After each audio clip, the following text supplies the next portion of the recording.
This is On Base, your one-stop shop for solving your most pressing B2B go-to-market challenges. Each week, hosts Chris Moody and Paul Gibson talk to sales and marketing leaders to get you in-depth insights and creative strategies to set your revenue teams up for success. Hey everyone, welcome back to On Base. I'm your host, Chris Moody, and today I'm really excited to talk to Bill Kenney on the art and science of brand reinvention. Bill is co-founder, partner, and CEO of Focus Lab and Odie, two global B2B branding agencies. His past clients include Marketo, Salesloft, Zora, Braze, Outreach, Launch Darkly, Twilio, Adobe, ASAP, Luminate, Netflix, Shopify, and many others that you know and love. Bill's also the author of the Amazon bestseller, Conquer Your Rebrand. I love that. Yeah, those are great names to have there, Bill. And when he's not working, you can find Bill in one of three places: his couch, the local jiu-jitsu gym, or his camper in Vermont. Bill, I'm excited to have you on the show. Welcome. Here I am in the fourth place, my office. Happy to be here. That's great. Well, it's good to see you again. I'd love for you to tell everyone a little bit about your journey. You know, what's led you to where you are today and some of the background that's really helpful for you. Yeah, sure. Just side note, you touched on the book. I woke up this morning and I got a reminder from my phone. Today's the actual 1-year anniversary of my book. I totally forgot. Completely forgot. I have no social content planned, but yeah, cool day nonetheless. So a little bit of my journey. So I'm essentially, without being really long and boring for everybody, I'm essentially an art school student turned designer turned business owner. So that's kind of my path to where I am now. So in school, I didn't know what I wanted to do. I changed my major to art. I quickly realized, I love art. Art for me then turned from painting and drawing and sculpture classes to actual graphic design classes on a computer, making things of note. As I remember, it was like creating postcards and things like that. After school, what happened was I ended up working at a vacation rental company, not as a designer. And that business owner, Stacy, I still have a ton of appreciation and thanks for her because she really launched what is now Focus Lab proper. She realized I could help redesign all her assets. Right. So all of a sudden I went from answering phones, helping people find vacation rental units pre-Airbnb, to redesigning all the brochures for the business and the business cards, all the print materials. Then that led to web. Then that led to me taking all the photography of all the vacation units and updating the website and really being kind of an in-house designer, producer at that company, which was just a small company in a little sleepy Savannah, Georgia town. And her friends took notice. So now all the realtors were like, damn, who's taking the pictures of your vacation properties? They look epic. And who updated your website? Everything looks so great. I started to get so much work from that I realized I might be able to make a run at this. I think I can actually just do this and survive. And surviving at that point, I was 25, 26. Didn't take all that much, right? I had no kids, no spouse. I had a dog and a little tiny apartment with a Murphy bed, right? Very small. So it was very easy for me to kick this thing off. The catalyst, though, really was when I met my business partner, Eric. That's now designer meets developer. And we actually start a business. That's when we incorporate the name Focus Lab. We get our first office in a co-working space. And we really go after, what does it mean to run a business? And now, to bring us forward, that is just about 15 years ago. So we've been doing this for a while, and we've transformed from we do everything to try to make money and survive to a B2B brand agency working with big names like you've mentioned. Very honored to work with all of those people. We're a team fully remote of 23. Awesome. Small, mighty, nimble, all the fun stuff. That's Yes. the perfect size. I love those size companies. You've led over 600 rebranding projects. Mm-hmm. And for a lot of the folks listening, I think there's some of the stereotypical reasons to do a rebrand, like if someone new starts or if you're acquired or yes. all the classic reasons that are somewhat artificial. But I'd love for you to explain to everyone what makes a rebrand necessary. When should we do a rebrand?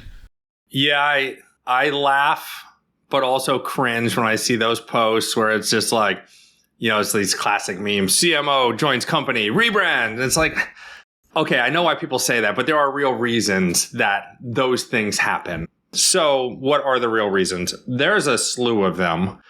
Some of them are obvious and maybe some of them are not as obvious, but I'll just kind of riff off the top of my head. One of the most common that we see is the company is just ready to mature. And that could mean a lot of different things to a lot of companies, whether we're working with a company. I just did an interview a couple weeks ago with one of our past partners, and she basically said we looked like a seed stage company, although we were basically in the B stage, getting ready to raise to C stage. But they still look like a seed stage, right? So what does that mean if you think off the top of your head? It just looks a little bit junior, right? It looks a little bit more cliche in how the design is approached, maybe the language that's used. Therefore, it's harder to work more towards, let's just say, like an enterprise type client. So as people are trying to move up through their stages, whether it's fundraising or just actual like clientele size, they need to look the part. So you don't need a huge catalyst for that, right? It's not a single moment in time where you're like, here it is, it's time to rebrand. You kind of feel it instinctually, like we look smaller and younger than we actually are. We're quite powerful. We don't punch in the weight class we should be able to punch in. So you need to look and sound different. Therefore, branding, and I want to be careful with the word rebrand, because I think rebrand also gets confused and we can kind of sit on that for a minute too. But branding is worth an investment. It doesn't mean throw everything out, but it does mean like how do we approach going more enterprise, for example. Okay, other reasons that we see quite often, M&A activity is a really good example, right? If one company acquires another, or there's some type of merger, now you have two brands coming together. Now think more than just visuals, think about cultures, right? These companies have to come together now and be one. Does the mission and the vision of the company need to be rethought? That's a brand effort. Do the values of the company, of the two companies or three companies, need to be now recreated so that the team feels like they have built something together and they are one? A huge challenge of M&A, right? And branding is a huge part of that, or at least can be a huge value add in making that go smoother. Other things that come top of mind, some companies run into trademark issues, right? Hey, we got big enough to show up on the main stage and we realized that our mark, we can't even trademark it. Our name, we can't trademark it. We're actually expanding overseas and our name means something really bad in China, right? Okay, these are reasons to actually think about brand. And again, it doesn't mean rebrand, start from zero. Because I think that's scary. And I feel that in the market right now, which is why I'm spending time trying to adjust that mindset. But these are reasons to think about how can brand help us? Oh, or we've just become a commodity. We're in a market that's racing to the bottom of just everything revolves around price. How can we build something of value outside of product that people will buy and pay up for? That's brand. So it adds so much value in so many different capacities. There's a couple examples of why most people come to us. Love that. And we know branding projects are never easy. We know that. There are lots of folks involved, lots of opinions, plenty of things that are subjective. What are some tips you'd have for the marketing leaders who may be listening that are thinking, hey, it's time for us to do a new brand project or a rebrand or whatever the correct terminology is? Yep. What are some tips you'd have to put them in a position to be successful? Branding projects are really hard. Again, call it what you want. And I have great LinkedIn posts about this. Like, I don't care what you call it. I just know that brand is valuable. We should work on some things. Whatever you want to call it to make yourself comfortable with the effort, call it what you want. I don't care. In those efforts, I think the thing that is most important out of the gate is to understand it will be hard. It's just to set that expectation. So when things get hard, you don't get frustrated or disheartened, right? You just understand, oh, I'm about to climb a mountain. You don't climb a mountain and say, this is going to be a breeze. You climb it and go like, man, the top is going to be really cool. Some of this might suck. I'm going to run into some strange cave. I'm going to have to pass over some gap that I didn't know was going to exist, but that is part of the climb. There are unknowns. So just having that mindset from the get-go is really valuable because it will help that journey feel more comfortable. Now, some actual tactical points. Now, these are going to be kind of cliche common sense, but worth saying. Don't try to please everybody. It's not about that, right? We have to try to keep this very objective. So it's not just, hey, look at our new brand, visual only, look at this and I hope you like it. It's like, no, you need to tell a story. This is where the company's going. This is what we're trying to achieve. This is what we care about. And to align to those things, this is how we need to look and sound to be able to do that. Oh, okay, I understand. So it's making sure that everything is, you try really hard, try hard as hell to keep it objective. You keep the core group on the project small as you can. That is challenging as well. A lot of people want to be a part of it. And you pull in the right people at the right times. Meaning, okay, say there's 5 or 6 people on your core project that is interfacing with an agency like mine. At the end of the big strategic deliverable that sets the vision of where this project is going to go, you're going to want to pull in executive level leadership to review that if they're not already a part of that core team, right? So setting up that core team is really important. I do talk about that in the book. Who do you bring in? Who should you not bring in? The size, etc.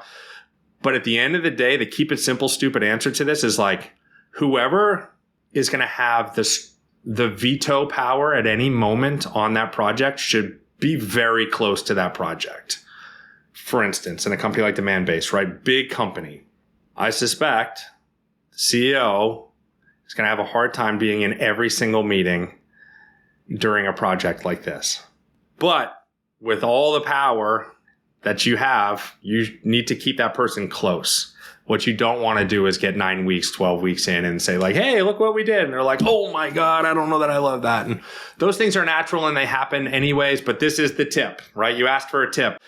The more you can get ahead of that, the better. The more that you can get ahead of this fact that at some point through the entire project, there's going to be somebody in the company that says, I don't get it, I don't like it. When you launch it, there's going to be people publicly that say, I don't get it, I don't like it.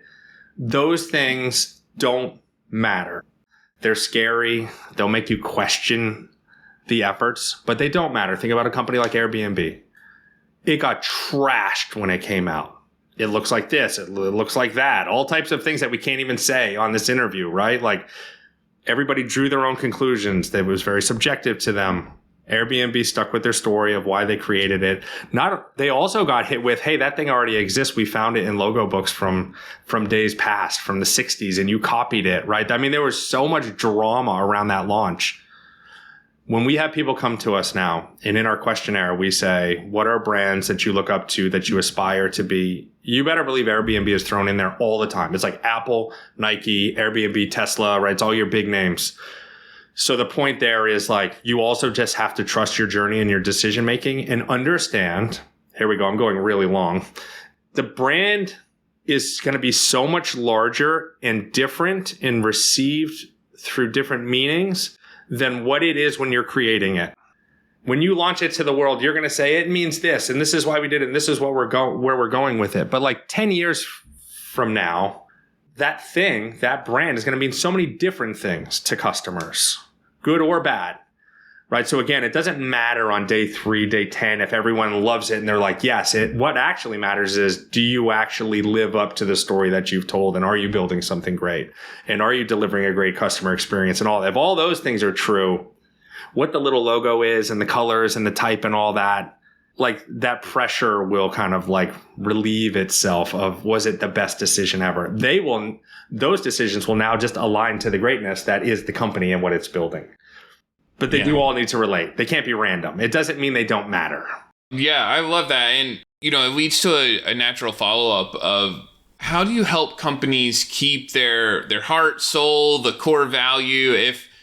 Look, we might judge a book by its cover. You might have a company that has kind of this ugly way they go to market, but there's something really good in their DNA. How do you make sure that you keep that the same, but then change everything else around it, if that's what you have to do? Yeah, often that's not quite hard because the companies that come to us have not expressed that heart and that DNA well. They still feel very businessy. So we're able to kind of say like, hey, you can actually be less businessy, still mature, still moving up market, and be very approachable. You can feel very human. You can feel more than a product. You can do that through voice, right? Voice and tone, kind of the dialect that's used. Imagery and color certainly help with that, but it's like that whole orchestra of those visuals help bring that forward. So I guess I'm trying to kind of get to the root of your question. It's not that going through a branding effort, you might risk leaving those behind. Sitting down and talking about what is important to the company becomes a forefront of the decision making and the North Star of the new visuals and the new language and all those things. It actually pulls them forward. We hear that all the time when we work with SalesLoft, right? Like, we want the new visual identity to capture the energy and the power in our offices. The current one does not. The old SalesLoft identity, right, was very stale. It was dated, right? To be fair, right? It wasn't bad, but it was dated. It felt like 2000s tech. It felt very sterile. And they have such a culture and such an energy they want to pull forward. So in that rebranding effort, that becomes a key kind of like, we can't miss this. So what do we do? An example for SalesLoft, the typography selections are not just generic text sans serif decisions, right? They're more humanistic serif typefaces, more things that you would see in different types of setting outside of tech. Color palettes that feel warmer and more human, not tech, cold, right? So again, it's like these efforts actually bring that forward. That is not a hard task. Yeah, I love that. I think that's such a good example too, because to your point, a lot of the times it's there, you're just not talking about it. You try Correct. to be the corporate version of yourself. So I think that's a good way to put it. What are some of the other common pitfalls or mistakes that you'd love to share to make sure people don't make in the future?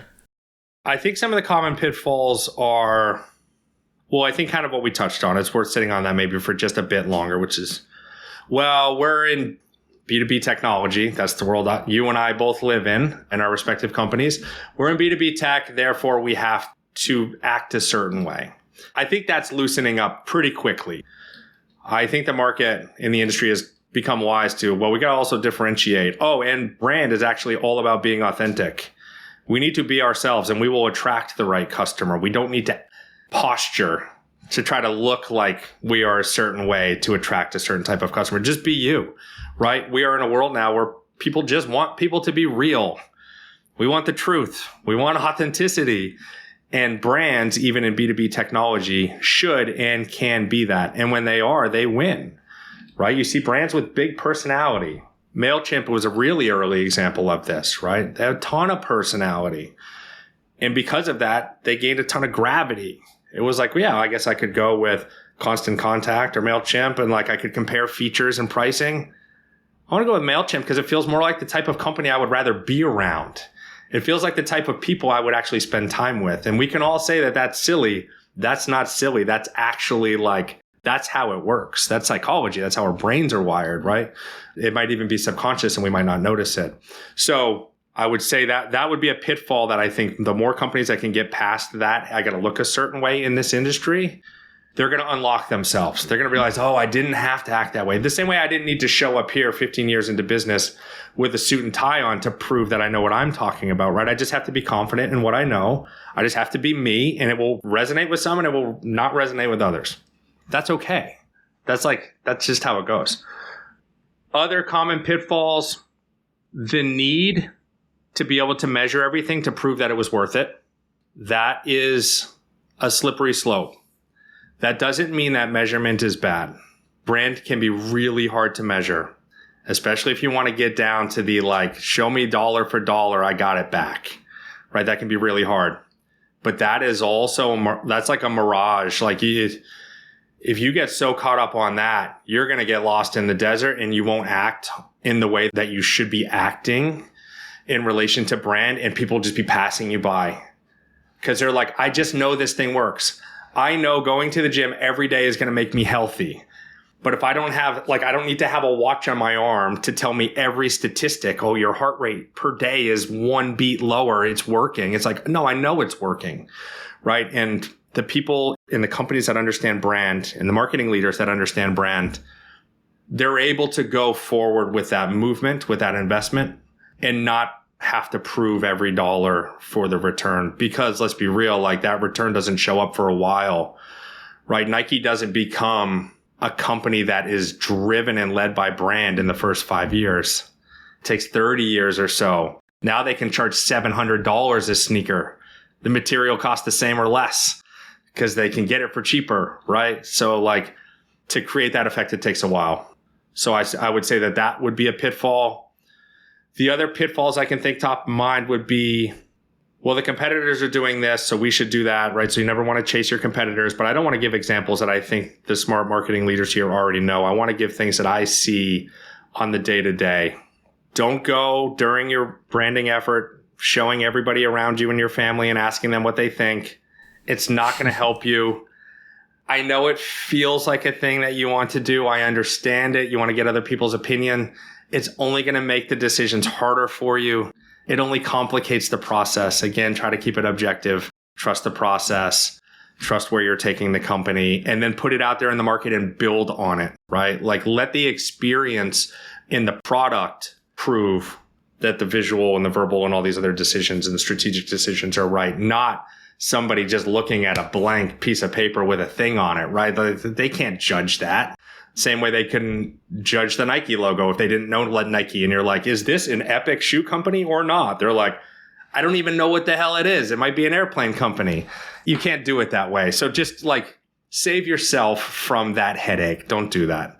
You're in this industry and you've worked in these ways. What other pitfalls do you see, Chris, that you think that I'm missing? I think these are really good ones. I mean, the biggest one that I've seen throughout my career, it is kind of the beauty is in the eye of the beholder, right? Like not everyone has all of the context. There you are. And I think we assume that anyone can look at it and provide helpful feedback. And it's really hard to keep things under wraps once you get excited, but you have to be very careful about how you tell the story. And that would be one thing that I'll probably take with me to the grave, is to make sure you over communicate and communicate in the right ways with the right people, and then stagger it to get that domino effect. Because it's really hard to resist the urge to say, we're pumped about this, here it is, and not provide the story that you need to walk someone through, especially if you've been at a brand that's been around for a long time. I think it's easier if it's brand new, we need energy, right? Like, let's go figure out something cool. But if you've been around for a while and things have had phases of working, you have to explain to people the from to. Yeah, the storytelling is the most important thing, quite honestly, right? Shapes are shapes, colors are colors, whatever. There has to be a story, a compelling story that brings people along and kind of puts all of that together where they can understand and contextualize that. One thing I'd love to ask you, Bill, we have a few questions just to wrap up our time, but we try to cover a trending topic each show that we record now. And the one that we get a lot is, how are you using AI in marketing? I'd love to ask you that as CEO of a brand agency, because there are probably ways that it can supplement. But I mean, look, full disclaimer, we believe humans will never be overtaken by AI. So it's not to say like let's run Focus Lab on AI, but I'd love to know if there are ways AI is supplementing you in the work that you do. Yeah. So I'm of the same mindset. And maybe I'll watch this back in 10 years and cringe and go like, wow, I was so naive. That's fine. Like, I'm okay with that. I feel not scared by AI, and we do leverage it in certain ways, and I'll give you examples. So we actually just worked with a company that we worked with 10 years ago. When we were very young, we worked with this company. They were out of Australia. Now they're bridged over into the US. We did their rebrand back then, but they just had an AI event in the city last month. So we thought it would be quite interesting and very meta, if you will, to use AI to build a lot of the visuals for the AI event for this theme. Point being, we got great visuals out of that. Stunning, beautiful, actually. It's a B2B technology company, surprise.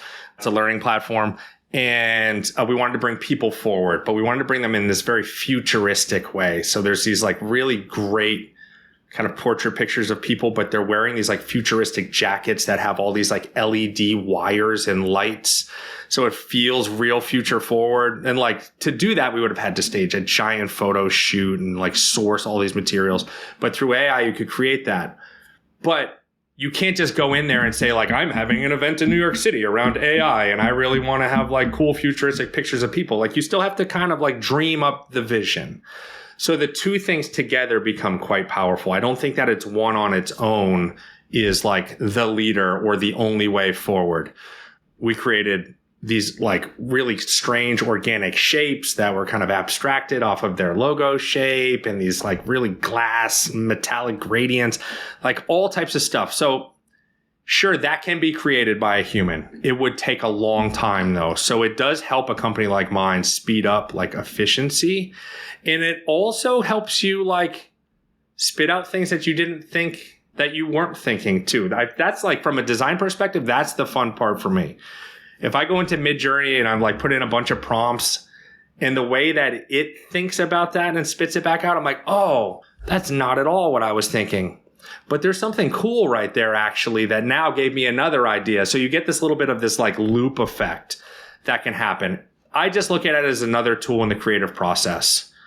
I don't know that there's a world where a B2B technology company can go to a tool, pay a fixed price and say, I want my brand to be more mature. I'm about to raise my Series C and we still look like a seed stage company. And here's my competitor. So make sure I don't look like any of those. And here's kind of how our culture works and the things that we care about. And then they just get like a bloop. They get a thing. Because here's the other thing. And you and I know this intimately. Much of the work in a branding effort is the back and forth human interaction. Like it, I don't like it. I get it. I don't get it. I get it. This other person doesn't get it. Okay, let's think about that. Let's rework. Oh, okay, now we got to go show it to these people. How's AI going to deal with that? Like that process can't happen that way. I could never build my company to operate that way. I just don't know how a tool could do that. So I still see it very much as a tool, no different than, God, I don't know if you think all the way back. All of a sudden the printing press helped make like books go faster. Photoshop came into the picture and now we could do all types of things to photography. Like it's just kind of a new version of a tool. That's how I see it in my industry. There are some industries though that I would say are in grave danger because they're more science. They're very scientific and it's just a 1 + 1 = 2 and AI can do that, right? So it cuts out all that other stuff that branding needs. Love it. Okay, we have an audience question for you too. So the audience question is, do companies really need an agency for a rebranding project? So this is the classic. What's the benefit of using someone like Focus Lab versus doing it internally? All right. Shocking answer. I can only be honest. I never want to come across as a salesperson or a sales pitch. And if I just say, yes, they need an agency, it would feel so fake. And that would be fake.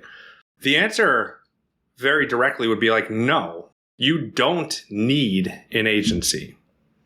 Why?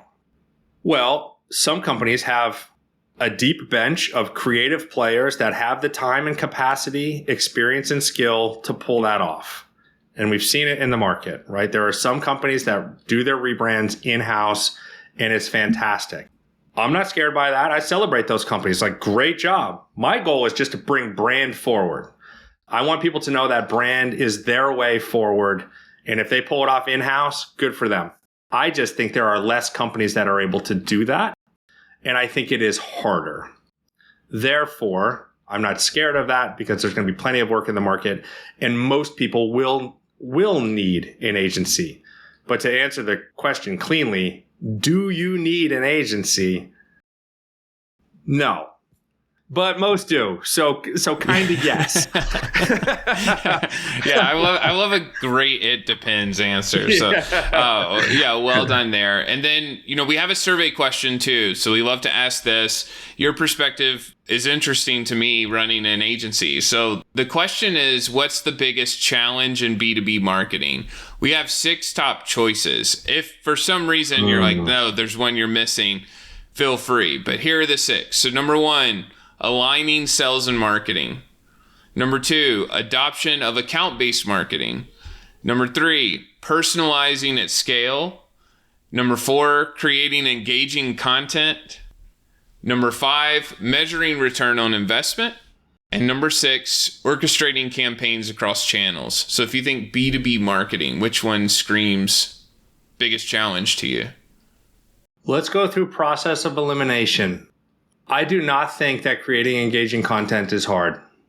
I honestly do not think that is hard. Be authentic, be human. You'll find the people that relate to your content. Like, you don't have to do tips and like, not sneaky, but like, it's not hard. So cross that one out. I don't think orchestrating campaigns across channels is all that hard either. It could be time consuming. It could be a lot to manage, but I don't see that as actually like, how are we going to do this? Right? So I'll cross that one out. I don't think aligning sales and marketing should be hard.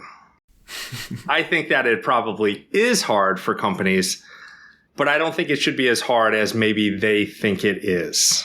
To me, that is also just bringing parts of your organization together, telling them that they work better when they work together, and creating processes and structure and basically company alignment and directive around that.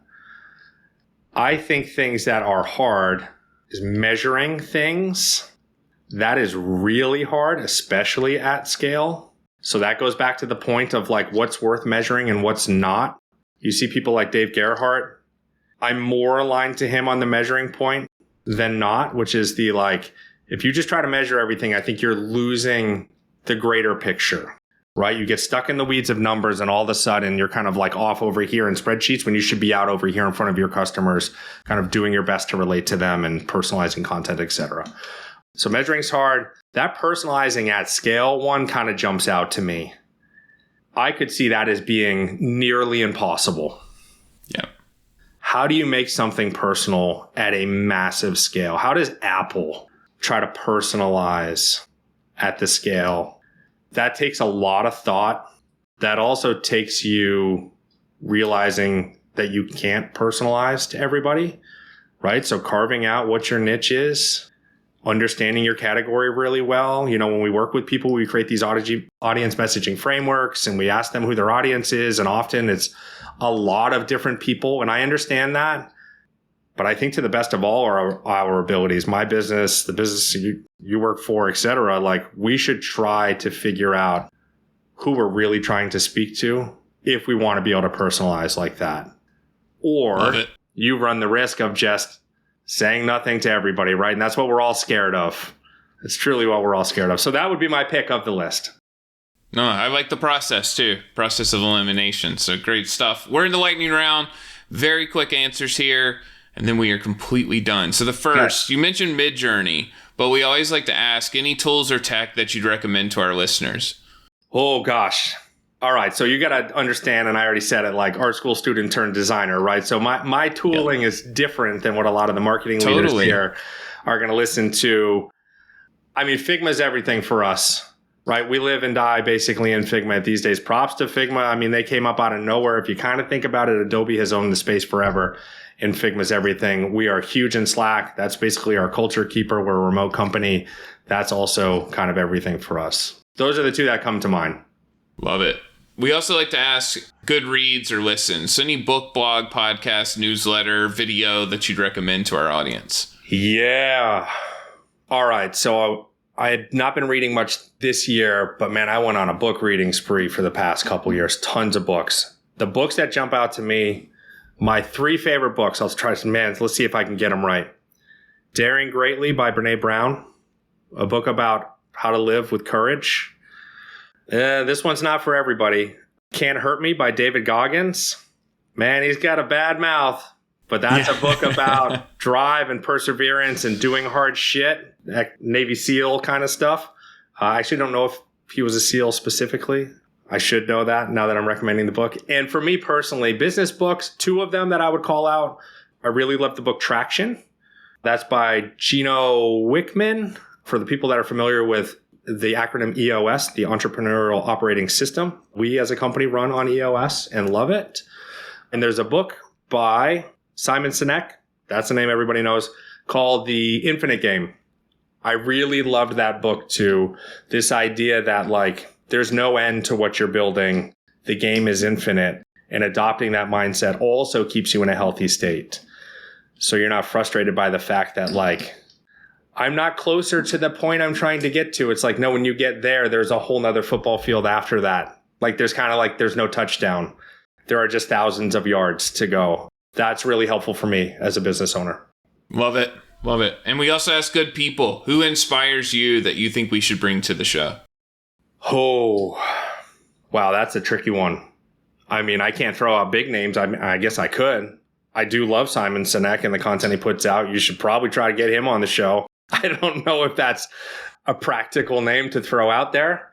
You know, there's a wonderful woman that we've worked with multiple times that I think is worth noting, and her name is Elizabeth Haig. And I'll mess up her title now, but she's always in and around head of brand type roles, right? Higher in the organization around brand and marketing. And she's such a breath of fresh air of just a human being. Talk about authenticity, talk about positive energy, and understanding brand and marketing so well. And specifically the complexity of what it is to lead brand and marketing inside a B2B technology company, where that company is very much about product, but it understands it needs to care about brand. She sits at that apex. She would be a fantastic interview. Love it. We'll reach out to her. And then the most important and final question, how can people get in touch with you after the podcast? Hey, all right, little plugging. Get in touch with me, really connect with me on LinkedIn. Oh, geez, LinkedIn plug, I know. That is where I do spend the majority of my time. I'm very active on LinkedIn. You can find me there. Feel free to email me directly. I don't care. I'll say my email here, bill@focuslab.agency. Hit me up. Love to just chat about anything and everything. And you can find my book at conqueryourrebrand.com, or you just go on Amazon, search that. You'll see the book. You'll see the, I think, 60 reviews now that are on there. Only 1 star. Hey, not bad. Not From bad. a rival agency, we're sure of it. Yeah. Again, find me, Bill Kenney, on LinkedIn. Check out our website, focuslab.agency, if you want to kind of see what we do and who we've worked with. All right. Thanks so much for your time, Bill. This was awesome. Awesome to spend more time with you. Thanks for joining us for On Base. If you enjoyed this episode, please be sure to share, rate, review, and subscribe on Spotify, Apple, YouTube, or wherever you get your podcasts. This show is brought to you by Demandbase, the only account-based experience platform built for sales and marketing alignment.